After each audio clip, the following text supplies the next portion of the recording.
Hi there, and welcome to this day in history for January 28th. January 28th is the 28th day of the year in the Gregorian calendar, with 337 days remaining until the end of the year, except for leap years, as 2020 is, when there are 338 days remaining to the end of the year. Today's word is brevity.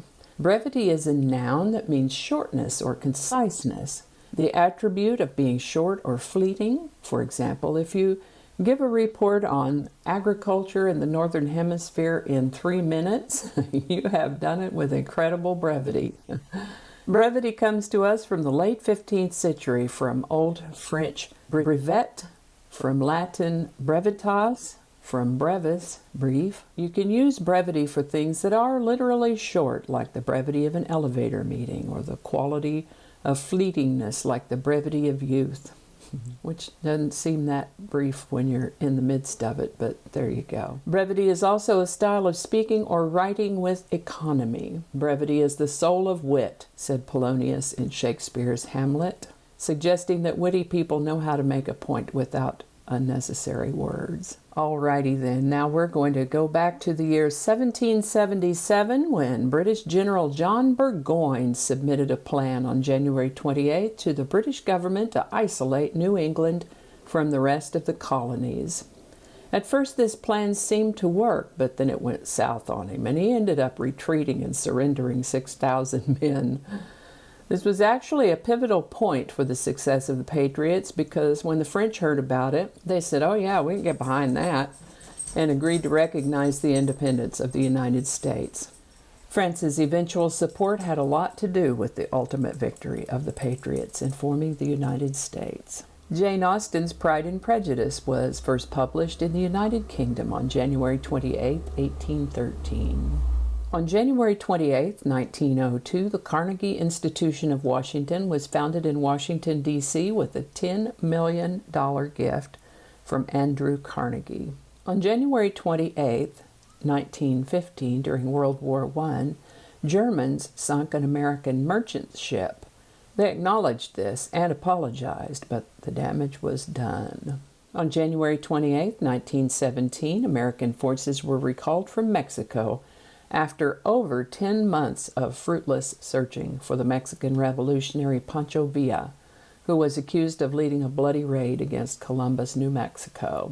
This is the birthday of Alda, best known for his portrayal of Hawkeye Pierce on the popular TV show MASH. He was born January 28, 1936, and turns 84 as I read this in 2020.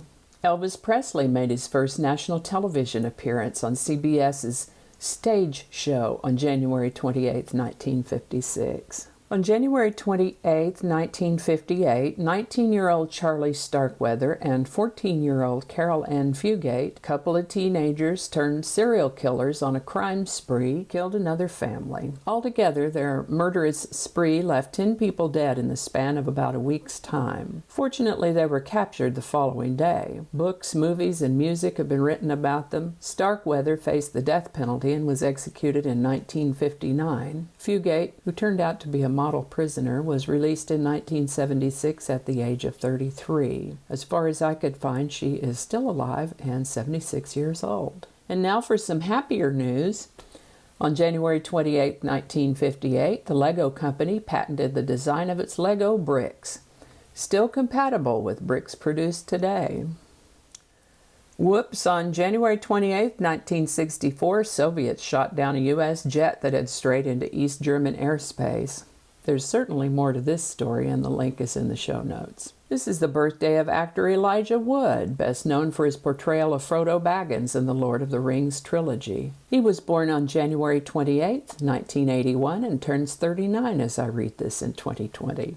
Following the American Music Awards ceremony on January 28, 1985, 45 music stars met up for a marathon recording session to sing a song called We Are the World. It's a phenomenal work, still gives me goosebumps, and yes, I placed a link in the show notes.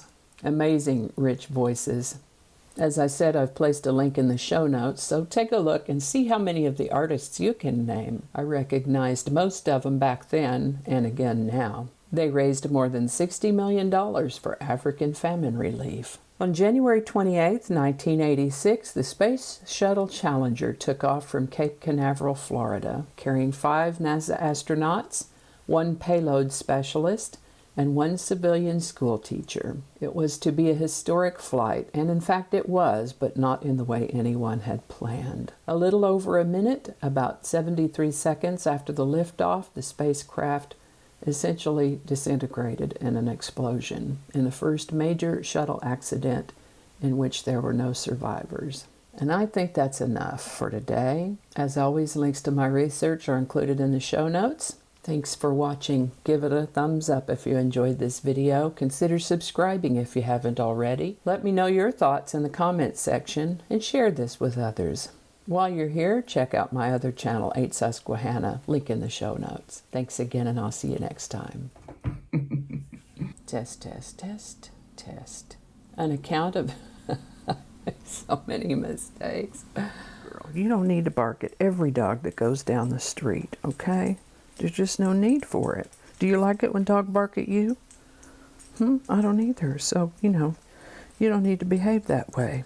Where were we? Let's try something different here. All right, do that again. There's a good girl. Good girl. Come on now.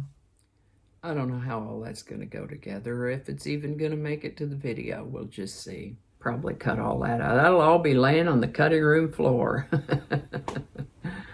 So I'll just do that whole thing over. That might not make it into the video. We'll see. Oh, that little birdie. I think I have birdies nesting in my shrubs out front.